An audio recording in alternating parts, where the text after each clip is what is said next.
नमस्कार दोस्तों, मैं इंदु स्वागत करती हूँ आप सभी का आरएन अकेडमी के यूट्यूब प्लेटफॉर्म पे, जहाँ तैयारी कराई जाती है C TET, UP TET, REET, Bihar TET, super TET. इन सभी में आपको मिलेगा एनसीईआरटी किताबों का निचोड़, प्रीवियस ईयर के क्वेश्चन पेपर और सिलेबस के अकॉर्डिंग आपको कंटेंट प्रोवाइड कराया जाता है, जिससे आपको मिलती है 100% सफलता।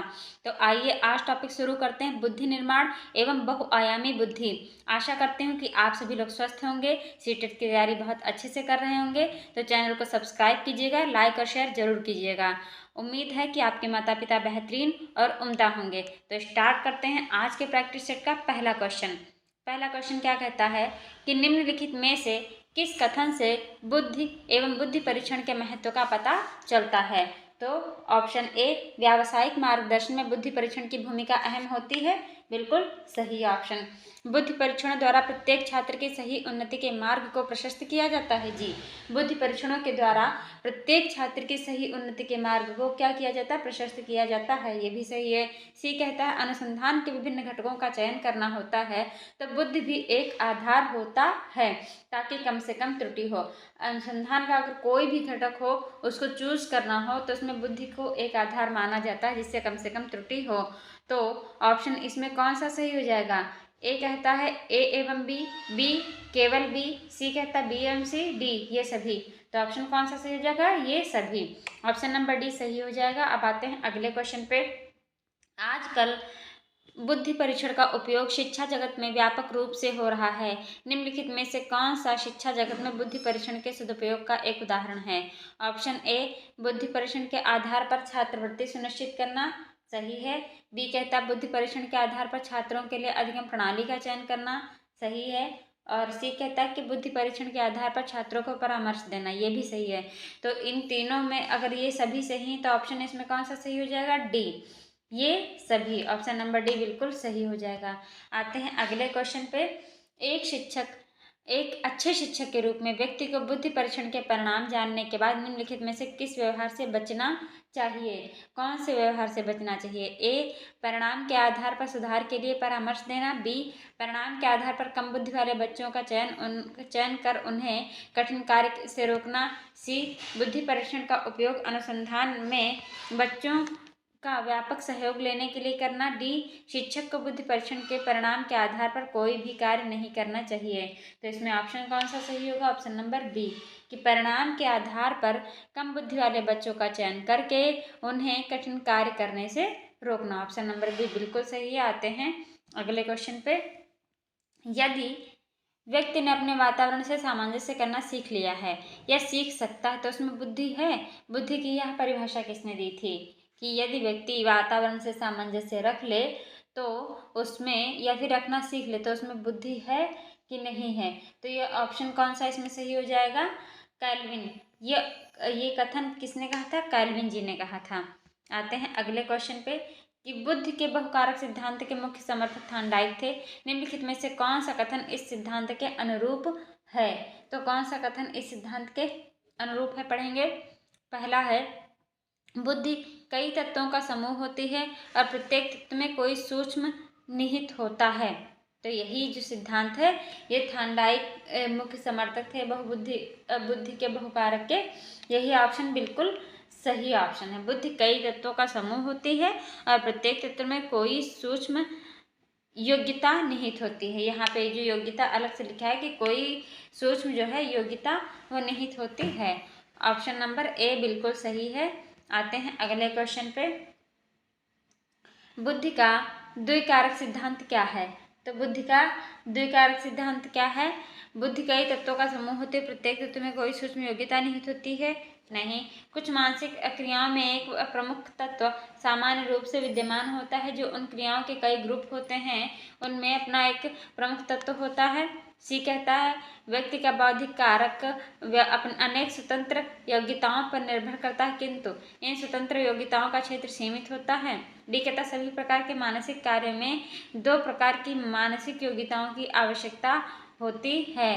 प्रथम सामान्य मानसिक योग्यता, द्वितीय विशिष्ट मानसिक योग्यता। तो इसमें ऑप्शन कौन सा सही हो जाएगा, क्वेश्चन नंबर 6 में। क्वेश्चन नंबर 6 में ऑप्शन सही होता है डी कि सभी प्रकार के मानसिक कार्यों में 2 प्रकार की मानसिक योग्यताओं की आवश्यकता होती है। प्रथम सामान्य मानसिक योग्यता और दूसरा क्या कहता है कि द्वितीय विशिष्ट मानसिक योग्यता। आते हैं अगले क्वेश्चन पे। फ्रांसीसी मनोवैज्ञानिक अल्फ्रेड बिने एवं उनके साथी साइमन ने बुद्धि के मापन के आधार के लिए किसे सर्वाधिक उपयुक्त पाया? किसको सर्वाधिक उपयुक्त पाया? तो ऑप्शन नंबर बी क्या कहता है कि बच्चों के निर्णय, स्मृति, तर्क एवं आंकिक जैसे मानसिक कार्यों को फ्रांसीसी मनोवैज्ञानिक अल्फ्रेड बिने ने पाया। अगला क्वेश्चन कि यदि किसी बालक की मानसिक आयु 12 वर्ष है एवं वास्तविक आयु 10 वर्ष है तो उसका बुद्धि लब्धांक कितना होगा? उसका बुद्धि लब्धांक जो होता है ऑप्शन ए कहता है 120, ऑप्शन बी कहता है 100, सी कहता है 124 और डी कहता है 130। तो कौन सा इसमें ऑप्शन सही होगा? बुद्धि लब्धांक कितना होगा? बुद्धि लब्धांक के लिए इसमें ऑप्शन सही होगा ऑप्शन नंबर ए 120। अब आते हैं अगले क्वेश्चन पे। आप 8वीं कक्षा के अध्यापक हैं। आप इस कक्षा के एक छात्र का बुद्धि लब्धांक 130 से अधिक पाते हैं तो इसका अर्थ है कि यह बालक ए मंद बुद्धि है, औसत बुद्धि, अतिश्रेष्ठ बुद्धि या फिर सामान्य बुद्धि। तो इसमें 130 से अधिक पाते हैं तो कैसे इसकी बुद्धि है ये चेक किया जा रहा है। तो अतिश्रेष्ठ बुद्धि, कैसी? अतिश्रेष्ठ बुद्धि होती है। सी नंबर ऑप्शन बिल्कुल सही है। आते हैं अगले क्वेश्चन पे। अगला क्वेश्चन क्या कहता है कि पियाजे ने बुद्धि को किसके प्रति समायोजन योग्यता के रूप में परिभाषित किया है? किसके प्रति जो है ये किया है, समायोजित परिभाषित किया है? ए भौतिक एवं सामाजिक वातावरण, बी जन्मजात वृद्धि, सी परिवार की मांग या डी कार्य जीवन की मांग। तो क्वेश्चन नंबर डी में, क्वेश्चन नंबर 10 में कौन सा सही होगा? क्वेश्चन नंबर 10 में ऑप्शन नंबर ए भौतिक एवं सामाजिक पर्यावरण, ये बिल्कुल सही ऑप्शन है। आते हैं अगले क्वेश्चन पे कि बुद्धि के संदर्भ में निम्नलिखित में से कौन सा कथन सत्य है? ए बुद्धि नवीन पर्यावरण के साथ समायोजन की योग्यता है, बी बुद्धि सीखने की योग्यता है, सी बुद्धि अमूर्त चिंतन करने की योग्यता है। तो कौन सा ऑप्शन इसमें 11वें क्वेश्चन में सही होगा? ये सभी। बुद्धि नवीन पर्यावरण के साथ समायोजन की योग्यता है, बुद्धि सीखने की योग्यता है, बुद्धि अमूर्त चिंतन करने की योग्यता है, ये सभी। केवल ए, केवल बी, ए, सी या फिर ये सभी। तो ये सभी सही हैं। अगले क्वेश्चन पे आते हैं। तो आते हैं क्वेश्चन नंबर 12 पे। क्वेश्चन नंबर 12, बुद्धि व्यक्ति की वह समुच्चय या सार्वभौमिक क्षमता है जो उसे उद्देश्यपूर्ण क्रिया करने, तर्कपूर्ण चिंतन करने तथा वातावरण के साथ प्रभावपूर्ण समायोजन करने में सहायता करती है। ये किसने कहा है? तो ये कथन है वेस्लर जी का। किसका है? कि वेस्लर जी ने कहा है बुद्धि व्यक्ति की वह समुच्चय सार्वभौमिक क्षमता है जो उसे उद्देश्यपूर्ण क्रिया करने, तर्कपूर्ण चिंतन करने तथा वातावरण के साथ प्रभावपूर्ण समायोजन करने में सहायता करती है। ये ऑप्शन है वेस्लर, जो ऑप्शन नंबर ए है वेस्लर। वेस्लर बिल्कुल सही है। ठीक है, अब आते हैं अगले क्वेश्चन पे। अगला क्वेश्चन कहता है कि वृद्धि शब्द का प्रयोग डैश परिवर्तनों के लिए तथा विकास का प्रयोग डैश परिवर्तनों के साथ साथ डैश परिवर्तनों के लिए भी होता है। तो इसमें कौन सा ऑप्शन सही होगा? Option number C. वृद्धि शब्द का प्रयोग परिमाणात्मक परिवर्तनों के लिए तथा विकास का प्रयोग परिमाणात्मक परिवर्तनों के साथ साथ व्यावहारिक परिवर्तनों के लिए भी होता है। आते हैं अगले क्वेश्चन पे। इनमें से कौन सा त्रितंत्री सिद्धांत में व्यावहारिक बुद्धि का अभिप्राय नहीं है कहा गया है? तो ए है पर्यावरण का पुनर्निर्माण करना, बी केवल अपने विषय में व्यावहारिक रूप से विचार करना, सी कहता है यहाँ पे इस प्रकार के पर्यावरण का चयन करना जिसमें आप सफल हो सकते हैं, और डी कहता है कि पर्यावरण के साथ अनुकूलन करना। तो इसमें त्रितंत्री जो सिद्धांत होता है उसमें व्यावहारिक बुद्धि का अभिप्राय इसमें क्या पूछा गया है क्वेश्चन में? क्या नहीं है। ऑप्शन क्वेश्चन क्या कह रहा है कि त्रितंत्री सिद्धांत जो है, त्रितंत्री सिद्धांत में ऑप्शन में क्या कहा गया? नहीं है। हम हमेशा आपसे बताते हैं कि जब भी इसमें ऑप्शन में आ जाता है नहीं है तो हम लोगों को बहुत ही ध्यान से क्वेश्चन करना चाहिए, कभी भी इसमें गलत नहीं करना चाहिए। नहीं आ जाए, नहीं को क्या कर लीजिए आप लोग अंडरलाइन कर लीजिए या गोला बना लीजिए, जिसमें सीटेट में आपका क्वेश्चन क्या होगा, कभी भी गलत नहीं होगा। तो ऑप्शन इसमें पहला क्या कह रहा है कि पर्यावरण का पुनर्निर्माण। अगला ऑप्शन केवल अपने विषय में व्यावहारिक रूप से विचार करना। तो कौन सा सही होगा, केवल अपने विषय में व्यावहारिक रूप से विचार करना जो होता है, ये त्रितंत्री सिद्धांत में इसका अभिप्राय नहीं होता है।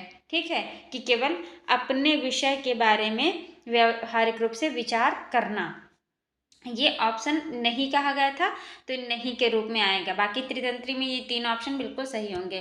अब आते हैं अगले क्वेश्चन पे। अगला क्वेश्चन कहता है कि निम्न में से कौन सा स्टर्नबर्ग का बुद्धि का त्रिस्तरीय सिद्धांत का एक रूप है। तो व्यावहारिक बुद्धि, प्रायोगिक बुद्धि, संसाधनपूर्ण बुद्धि या फिर गणितीय बुद्धि, कौन सा है।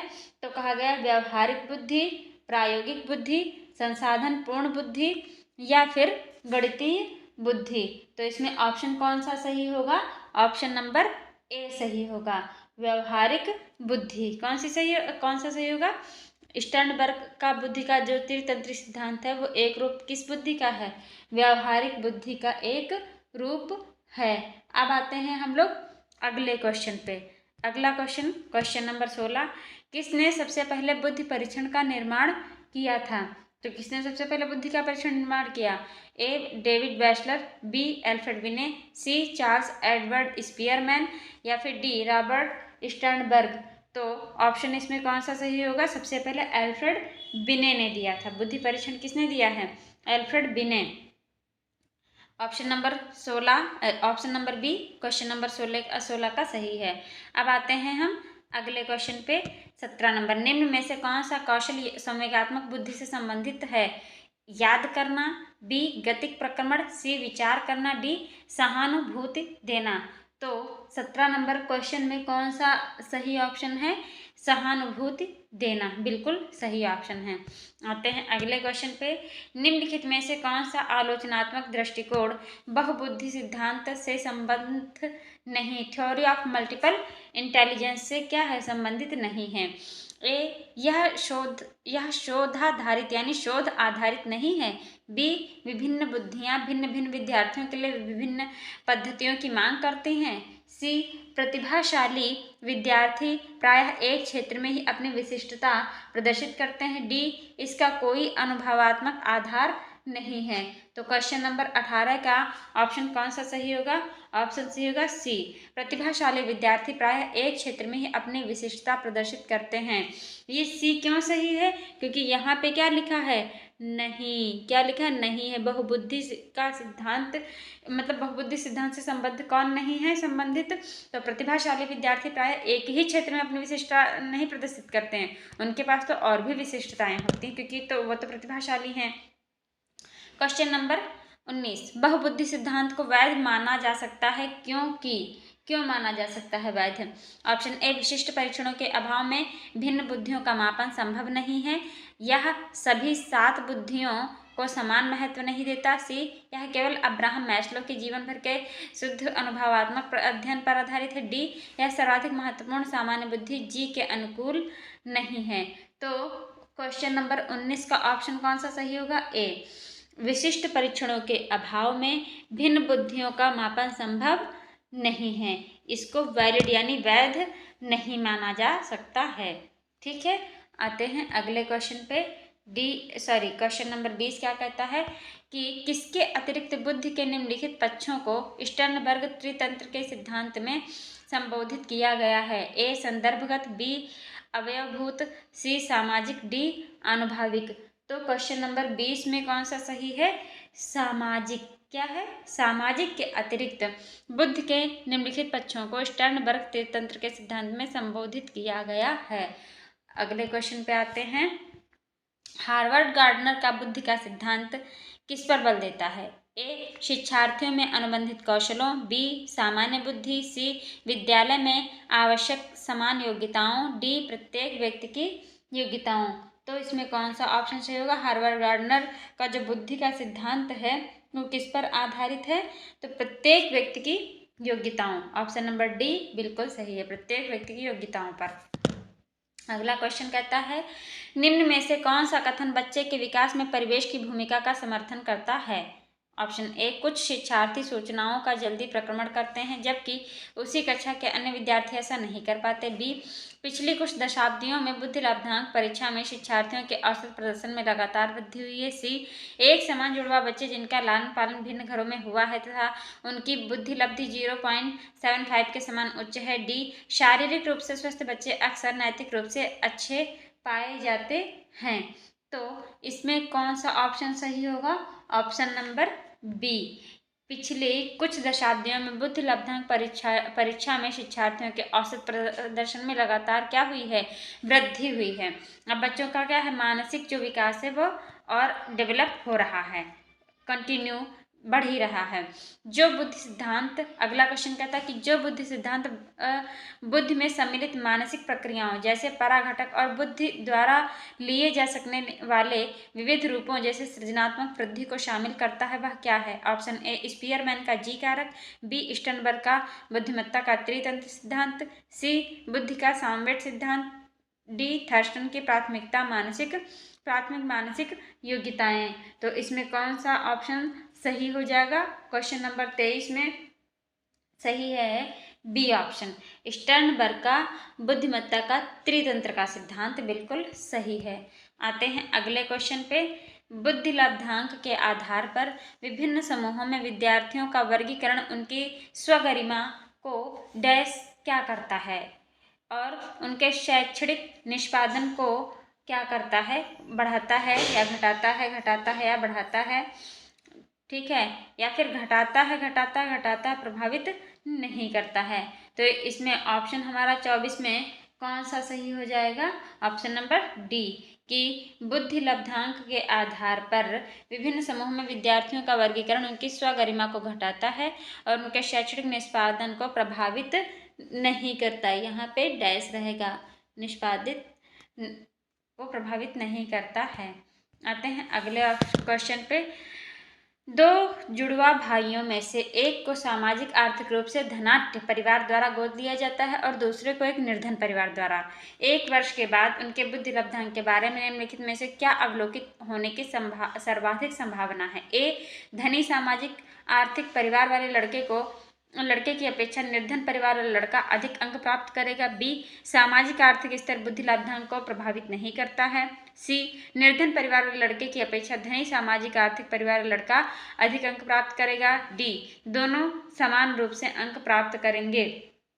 ये क्वेश्चन 25 नंबर क्वेश्चन में कौन सा ऑप्शन सही होगा? बी, कि सामाजिक आर्थिक स्तर बुद्धि लब्धांक को प्रभावित नहीं करता है। क्वेश्चन नंबर 26 पे आते हैं। रेवन का प्रोग्रेसिव मैट्रिसेस परीक्षण डैश परीक्षण का उदाहरण है। किसका उदाहरण? मौखिक बुद्धि लब्धांक। बी, संस्कृति मुक्त बुद्धि लब्धांक। सी, समूह बुद्धि लब्धांक। डी, व्यक्तित्व। तो इसमें कौन सा ऑप्शन सही है 26 में? बी ऑप्शन, संस्कृति मुक्त बुद्धि लब्धांक। अब आते हैं अगले क्वेश्चन पे। बहुबुद्धि सिद्धांत निम्नलिखित निहितार्थ है किसके शिवाय? तो ए, संवेगात्मक बुद्धि लब्धि से संबंधित नहीं है। बी, बुद्धि प्रक्रमण संक्रियाओं का एक विशिष्ट समुच्चय है जिसका उपयोग एक व्यक्ति द्वारा समस्या समाधान के लिए किया जाता है। सी, विषयों को विभिन्न तरीकों से प्रस्तुत किया जा सकता है। डी, विविध तरीकों से सीखने का आकलन किया जा सकता है। तो इसमें कौन सा ऑप्शन सही है? बी ऑप्शन, कि बुद्धि प्रक्रमण संक्रियाओं का एक विशिष्ट समुच्चय है जिसका उपयोग एक व्यक्ति द्वारा समस्या समाधान के लिए किया जा सकता है। यह बहुबुद्धि के अंतर्गत आता है। ठीक है, आते हैं अगले क्वेश्चन पे। Question number 28। 16 वर्षीय बच्चा बुद्धि लब्धि परीक्षण में 75 अंक प्राप्त करता है, उसकी मानसिक आयु कितनी होगी पूछा गया है। तो आप लोग इसमें जानते होंगे कि कौन सा बुद्धि लब्धांक का सूत्र क्या होता है। उसको रखते हैं मानसिक आयु बटे वास्तविक आयु इंटू 100। ठीक है, तो इसमें कौन सा ऑप्शन सही हो जाएगा? अगर 16 वर्षीय बच्चा का बुद्धि लब्धांक परीक्षण में 75 अंक वो प्राप्त कर लेता है तो उसकी मानसिक आयु कितनी हो जाएगी? उसकी मानसिक आयु हो जाएगी 12।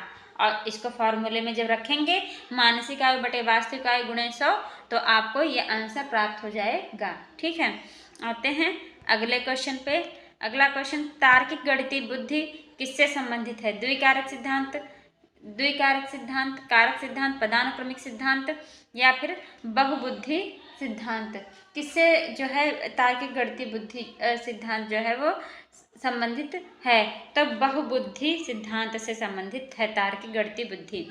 अगला क्वेश्चन क्या कहता है, एक शिक्षिका अपने शिक्षार्थियों की विभिन्न अधिगम शैलियों को संतुष्ट करने के लिए वैविध्यपूर्ण कार्यों का उपयोग करती है, वह किससे प्रभावित है? ए, पियाजे के संज्ञानात्मक विकास के सिद्धांत, बी, कोहलबर्ग के नैतिक विकास के सिद्धांत, सी, गार्डनर के बहुबुद्धि सिद्धांत, डी, वागोत्स्की के सामाजिक सांस्कृतिक सिद्धांत। किससे जो है वो प्रभावित है शिक्षिका?